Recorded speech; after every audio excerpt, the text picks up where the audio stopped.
Приказните на мама Ана. Приказните на мама Ана се приказни за добра ноќ. Нивната намена е да действуваат приспивно и да им помагаат на децата побрзо и полесно да заспиваат. Важно предупредување. Не пуштајте ги приказните додека сте во возило, затоа што можат приспивно да влијаат и врз возачот.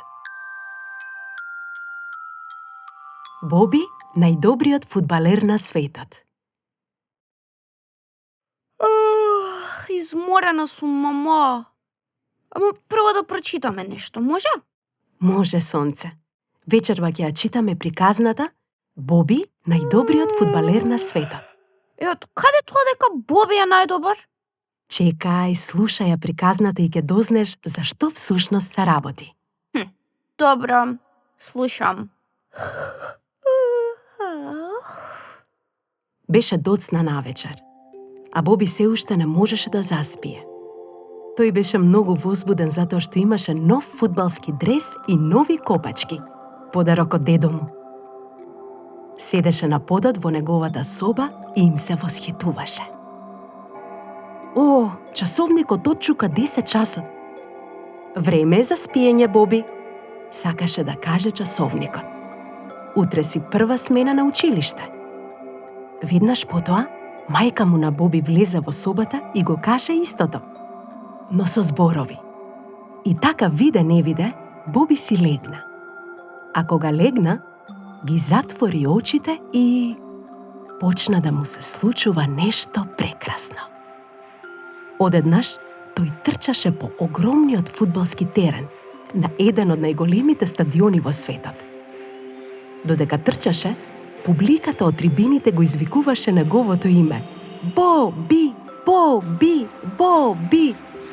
Навистина, деца, тој беше славен, најдобриот фудбалер на светот. А како што знаете, во соништата се е возможно. Боби трчаше кон голот со топката пред себе. Трчаше и трчаше. Но каде беше голот? Што се случуваше?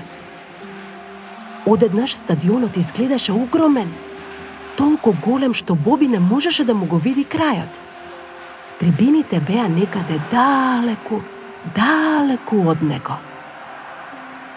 А тревата под неговите нозе беше мека како најмекиот душек на светот.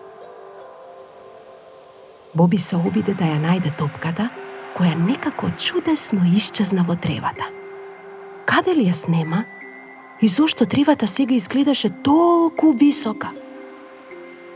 Боби дури имаше чувство дека тревата расте или дека тој се смалува. Уф, како ли ќе излезе сега од тука? Во тој миг дувна ветер. Тревата шушкаше, а до Боби се дотркала една голема фудбалска топка. Голема речи си колку него. Ај, се зачуди Боби. Колкава топка? Пст, Боби! Му викна топката и трепна со очињата. Боби се зачуди кога виде дека има и очи и уста. Пст, брзо, качи се на мене. Ке те однесам онаму каде што треба да бидеш во овој миг. Боби се зачуди. Не му текнуваше каде требаше да биде токму во овој миг. Топката нестрпливо тупкаше. Боби не можеше да издржи па праша. А каде треба да бидам во овој миг? Знаев дека не помниш. Прекорно му рече топката. Па сигурно не треба да бидеш на джиновски фудбалски терен со джиновска трева, нели? Боби повторно размислуваше. Не, навистина не му текнуваше. Па во твоето креветче, будалче. Дивко се ги котеше топката. Мораш да се наспиеш за да станеш одморен за на училиште.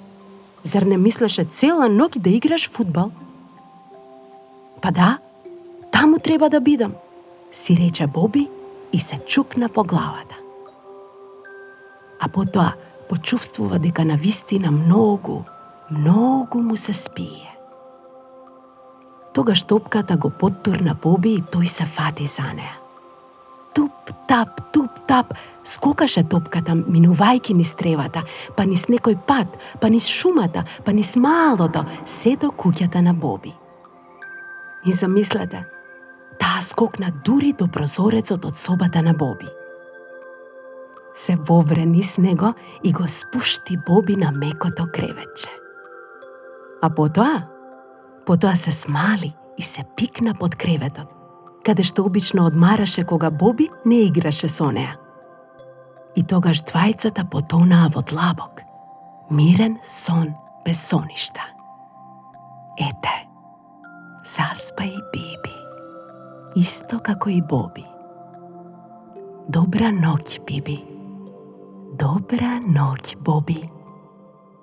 Добра ноќ, деца.